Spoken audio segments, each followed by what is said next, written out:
crescente número de estudos destaca que níveis mais elevados de envolvimento religioso tendem a estar associados com felicidade, maior bem-estar, melhor saúde física, menores taxas de depressão e ansiedade, e também auxiliam na melhor adaptação a doenças crônicas. Entre elas podemos citar a doença renal crônica dos pacientes que fazem hemodiálise. Vale destacar também que, embora seja bem menos comum, a religiosidade e a espiritualidade podem influenciar de modo negativo a vida das pessoas, onde o indivíduo pode ter dúvidas sobre a sua existência, o amor ou o poder de Deus, alguma insatisfação com membros da comunidade ou líderes religiosos, ou então interpretar as dificuldades da vida como uma punição divina, ou então uma ação do mal. Entretanto, os benefícios positivos são muito superiores aos negativos. Através de diversas pesquisas realizadas com grande rigor científico, é bem estabelecido os efeitos positivos da religiosidade e espiritualidade sobre a saúde física e mental, além de maiores níveis de propósito e significado de vida, maior bem-estar, otimismo, felicidade e esperança. Embora seja notório e o efeito protetor, uma das grandes lacunas atuais tem sido buscar quais são estes mecanismos que medeiam essa associação. Isto é, religiosidade e espiritualidade apresentam associação positiva com felicidade e outros construtos da saúde positiva.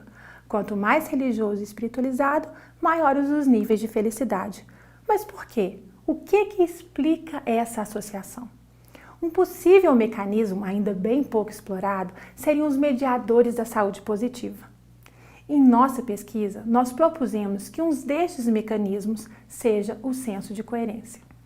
Senso de coerência advém da teoria salutogênica, que investiga os fatores que permitem a manutenção da saúde apesar das situações adversas da vida. O criador dessa teoria foi Aaron Antonovics. Ele nasceu em 1923 nos Estados Unidos e, após servir a Segunda Guerra Mundial, ele completou seu doutorado em Sociologia na Universidade de Yale e então imigrou para Israel em 1960.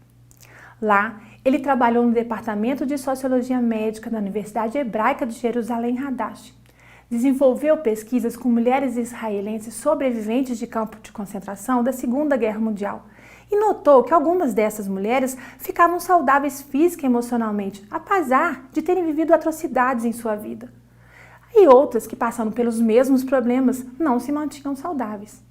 No final de 1960, tendo também trabalhado com os pacientes com esclerose múltipla, câncer e doenças cardiovasculares, Antonovics percebeu que seu interesse não era em nenhuma doença particular, e sim no impacto que os fatores psicossociais tinham nesse processo do adoecer. Entretanto, somente uma década depois, por volta de 1978, Antonovics chegou à pergunta salutogênica: o que torna as pessoas saudáveis?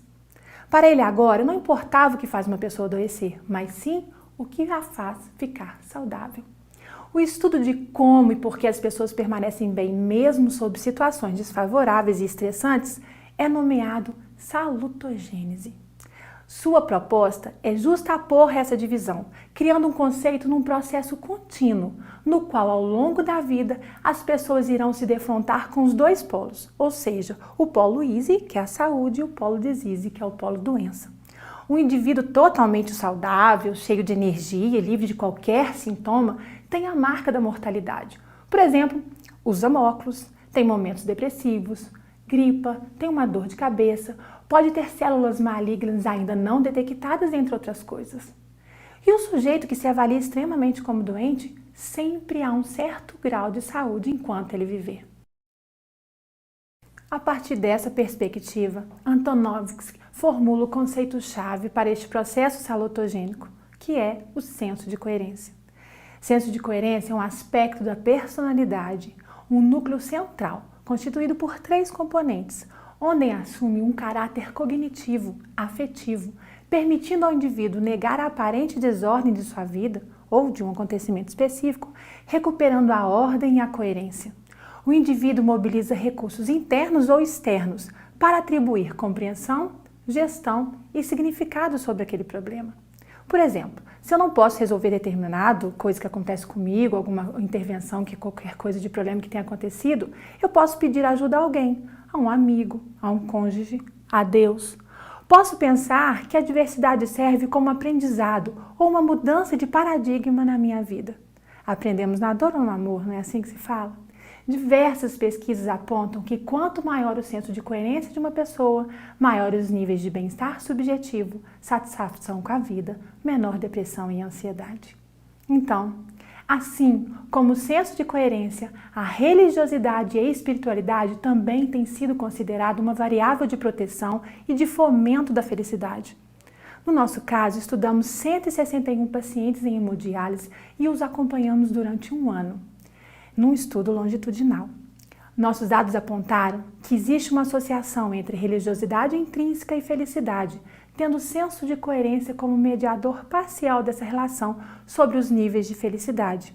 Isto é, quanto maiores os níveis de religiosidade intrínseca, maiores os níveis de felicidade. E quando inserimos o senso de coerência nesse modelo, a relação ela acontece, o que significa que é algo que relaciona senso de coerência, religiosidade e felicidade.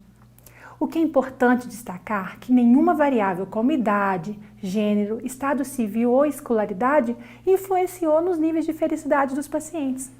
Assim também como os dados clínicos e laboratoriais, como por exemplo, quantidade de doenças associadas, tempo em diálise, níveis de hemoglobina, KTV ou PTH, que são dados que correspondem a associações com morbidade e mortalidade descritos na literatura. Nenhum destes itens se associaram aos níveis de felicidade dos pacientes em hemodiálise. Geralmente, existe um consenso que as experiências religiosas e espirituais podem ser fontes expressivas de significado de vida. Então, podemos debater a ideia de fomentar a religiosidade e espiritualidade dos indivíduos, estaríamos aumentando seu significado de vida e, consequentemente, seu senso de coerência, proporcionando melhor saúde e melhor qualidade de vida.